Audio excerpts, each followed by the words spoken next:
నా ఇంటిని ఎర్రబెల్లి లాక్కున్నారు. ఎర్రబెల్లి దయాకర్రావుకు సంబంధించి ఆ మధ్యన వాళ్ళ బావమరిదో ఇంకోరో కూడా పాలకుర్తికి సంబంధించిన నియోజకవర్గంలోనే ఎవరో భూమిని పేదలకు సంబంధించిన భూమిని లాక్కున్నారనేటువంటి ఆరోపణలు వచ్చినాయి. ఇవాళ ఈ శరణ్ చౌదరి అనేటువంటి వ్యక్తి ఆ మాదాపూర్లోనూ ఎక్కడో పెద్ద గొడవైంది. ఆ గొడవైనటువంటి వ్యక్తి ఇవాళ దుబాయ్కి వెళ్ళిపోయిండు. దుబాయ్కి వెళ్ళిపోయి వాళ్ళ ఫిర్యాదు చేసిండు. పోలీసులతో కిడ్నాప్ చేయించి హింసించారు. అప్పటి టాస్క్ ఫోర్స్ డీసీపీ రాధాకిషన్ రావు, సిసిఎస్ ఏసీపీ ఉమామహేశ్వరరావు ఎక్కడ పోయినా ఈ రావు ఆ రావు ఆ రావు.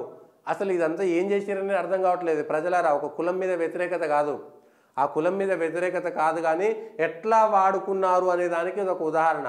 తప్పుడు పనుల కోసం వాళ్ళందరూ సెంట్రల్ క్రైమ్ స్టేషన్లో 3rd డిగ్రీ ప్రయోగించారు. సిసిఎస్లా 50 లక్షల నగదును వసూలు చేశారు. సీఎం రేవంత్కు వ్యాపారి శరణ్ చౌదరి ఫిర్యాదు, దుబాయ్ నుంచి ఈమెయిల్, ప్రభుత్వం సీరియస్, దర్యాప్తు చేయాలంటూ డీజీపీకి ఆదేశాలు. ఎర్రబెల్లి దయాకర్రావు ఇప్పటికే పర్వతగిరిలో ఈ ప్రణీత్ రావు ఫోన్ ట్యాపింగ్ సంబంధించినటువంటి ఏర్పాట్లు చేసుకున్న ఇల్లు ఎర్రబెల్లి దయాకర్రావుది అయినటువంటిది ఒక ఆరోపణలు వస్తున్నాయి. గతంలో అక్కడ రేషన్ షాప్ పెట్టినటువంటి షాప్ ఇది. అదే ఇల్లులో ఇప్పుడు ఫోన్ ట్యాపింగ్ సంబంధించినటువంటిది సహకరించారు అనేటువంటిది వస్తుంది. దానికి కూడా ఎర్రబెల్లి దయాకర్రావుకు సంబంధించినటువంటి బంధువులే, పోలీస్ అధికారులే దానికి సహకరించారనేటువంటిది ఒకటి. పాలకుర్తికి సంబంధించినటువంటి అనేక మంది రిపోర్టర్లకు సంబంధించినటువంటి కూడా నిఘా పెట్టి వేధించి రిపోర్టర్లపై కేసు పెట్టినటువంటి చరిత్ర ఎర్రబెల్లి దయాకర్రావుది.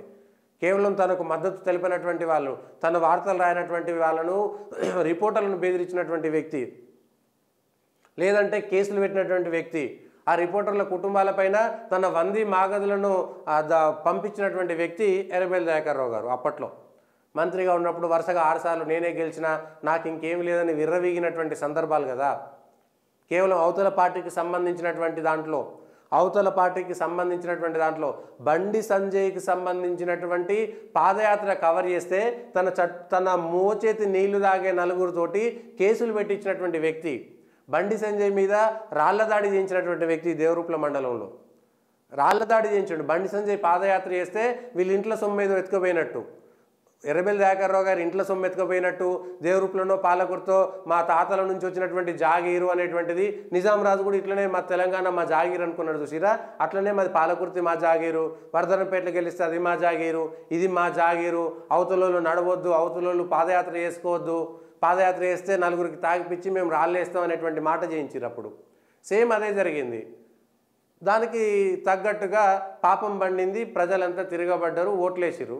ఎట్లేసిరో తెలిసిపోయింది.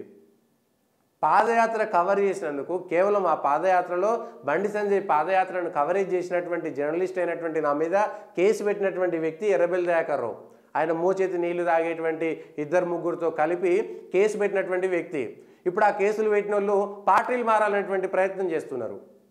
నిన్న మొన్న దేవరూపులకు సంబంధించినటువంటి దాంట్లో కాంగ్రెస్లో కూడా ముసలం వచ్చింది.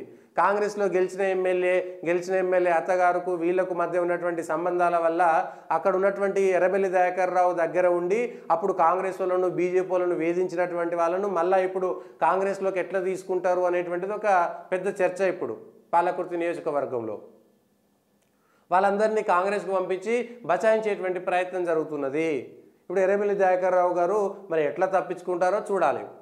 చాలా స్పష్టంగా ఎర్రబెల్లి దయాకర్రావు గారు అధికారం ఉన్నప్పుడు అందరినీ బెదిరించారు. పాలకుర్తి నియోజకవర్గంలో ప్రతిపక్షాన్ని లేకుండా చేసినటువంటి ప్రయత్నం చేశారు.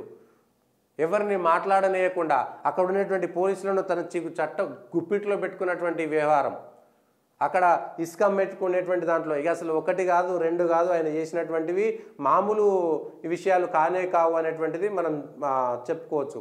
దానికి సంబంధించినటువంటి దాంట్లో లేకపోతే ఇంత దారుణంగా వ్యవహరిస్తారా?